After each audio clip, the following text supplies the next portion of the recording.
Welcome.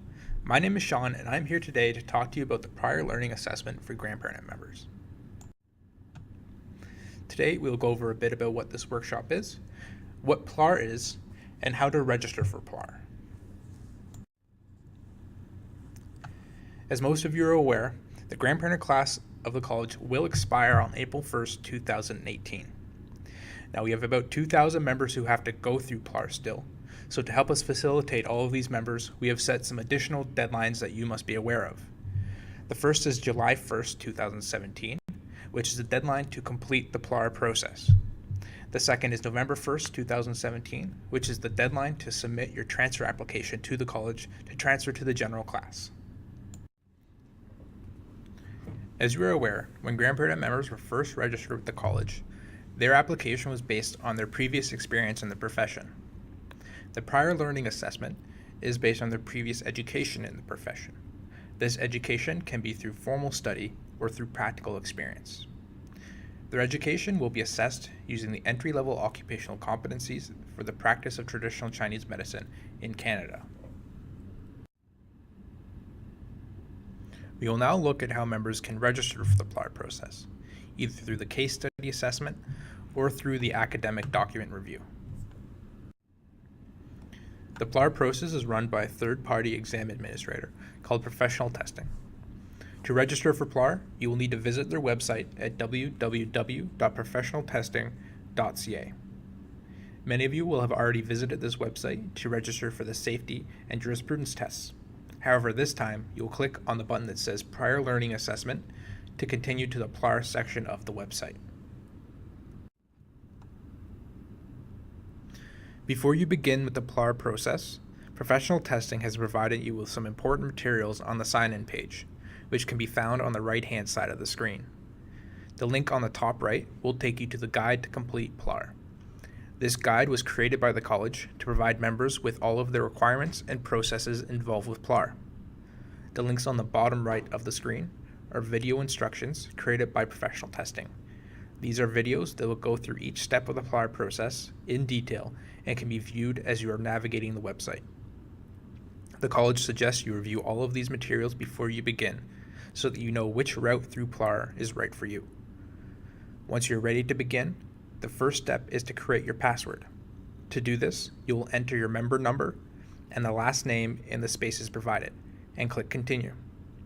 If you're not sure what your member number is, you can find it on your certificate, on the college's public registry, or you can contact the college for this information. After you click Continue, you will be asked to enter your password. You can choose any password you'd like.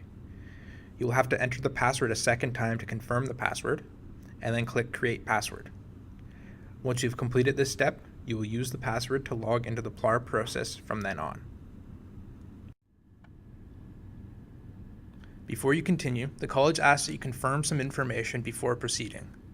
Please note that it is a requirement of the college for members to update their contact information within 30 days of any change. If any information is out of date on this section, please contact the college to update your information.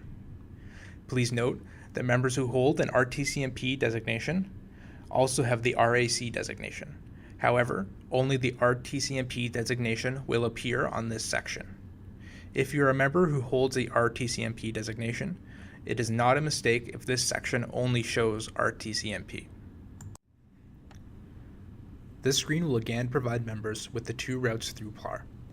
The college strongly recommends you take time to go through the requirements of each route so that you can choose the appropriate route for you and that you can be successful on your first attempt through PLAR. Please note that members are only allowed one attempt of the academic document review. Members who are unsuccessful will be required to attempt the case study assessment to complete PLAR. Once you've reviewed this information, you will select your route and proceed. The first route that we will go through is the case study assessment. The first step is to enter your payment information. Please be advised that members are required to pay by credit card.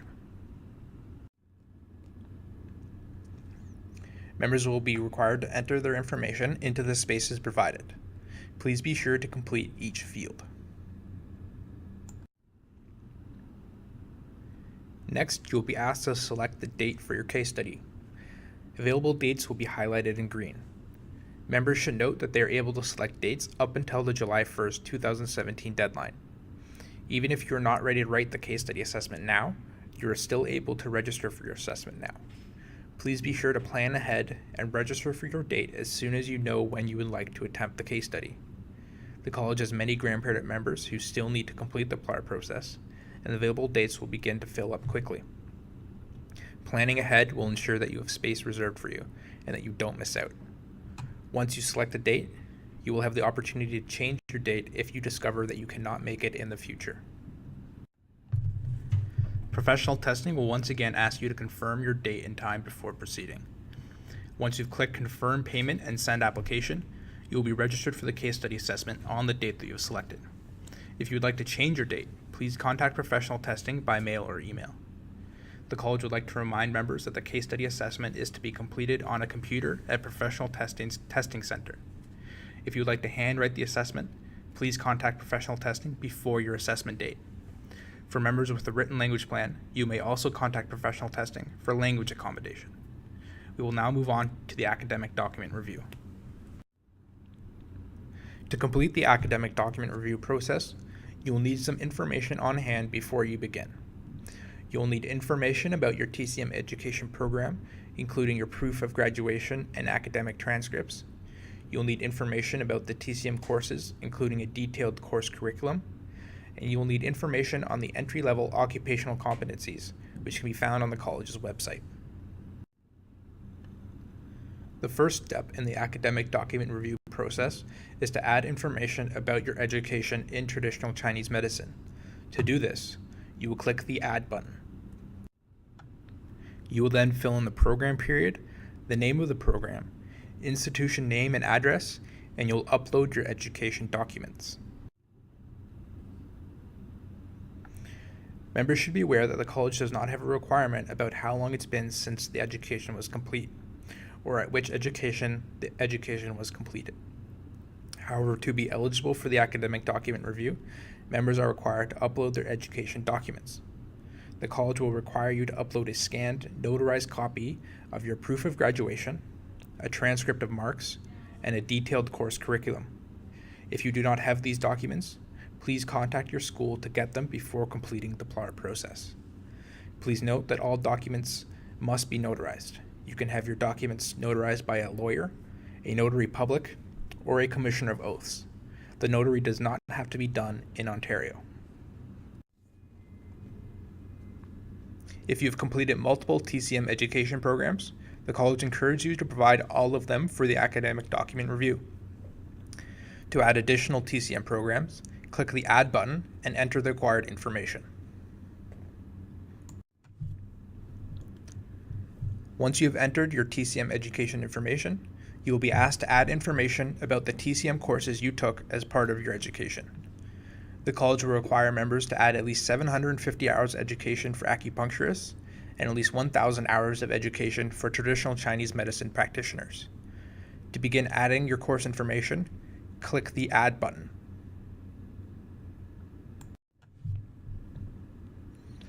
You will be asked to add the name of the course, the number of course hours for that course, and a brief description of that course for each course that you have taken. As you enter your course information, they will show up in a chart. There are a couple of things to note from this example. First, you will notice that the brief description of the course is not just the name of the course restated. The name of the course does not typically provide enough information to understand the content of the course. However, you will also notice that the brief description is just a short paragraph. 2 or 3 sentences should be enough information to provide the college. Please ensure that the information you provide is consistent with your academic documents. The second thing to note is that the bottom of the chart provides the total number of hours you have entered so far. Please ensure that once you're done entering information, that this number meets the minimum required of hours that will be shown on the top of the screen.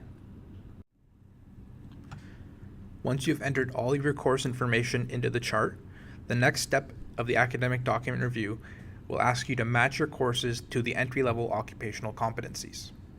Acupuncturists will be asked to match their courses with 3 competencies, which are TCM Foundations, Diagnostics and Treatment, and acupuncture techniques.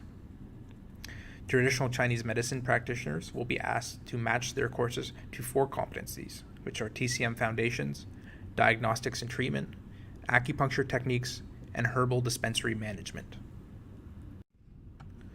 The courses you provide in the previous section will show up in lists beside each competency. To match courses to a competency, go through the list and check off any courses where you were taught that competency. You will have to do this for each required competency. Members will have to have a minimum of 2 courses per competency and a maximum of 5. You may use courses for more than one competency if the course covered multiple competencies. Once you've completed entering your education information, you'll be asked to confirm a declaration that the information you have provided is true and complete. Please be advised that providing false information on the academic document review is an act of professional misconduct and can result in the revocation of your certificate. After completing the declaration, the final step is to enter your payment information. Once entered, you will click the Confirm Payment and Send Application button to complete the academic document review. Please note that after the application has been sent, you will not be given the opportunity to submit missing information if you have made a mistake. However, before submitting your application, you are able to go back and double-check your information before submitting. To ensure that you are successful with the academic document review, please take time to double-check your submission and do not rush through this process. Finally, on the screen are tutorials for uploading documents and using the calendar selection tool. If you are having trouble with either of these, please refer to this guide. The college hopes that you have found this video helpful and that you are confident to complete the PLAR process. However, should you have any questions, please feel free to contact the college and we will be glad to assist you. That concludes the PLAR workshop. We thank you for joining us and wish you the best of luck getting through the PLAR process.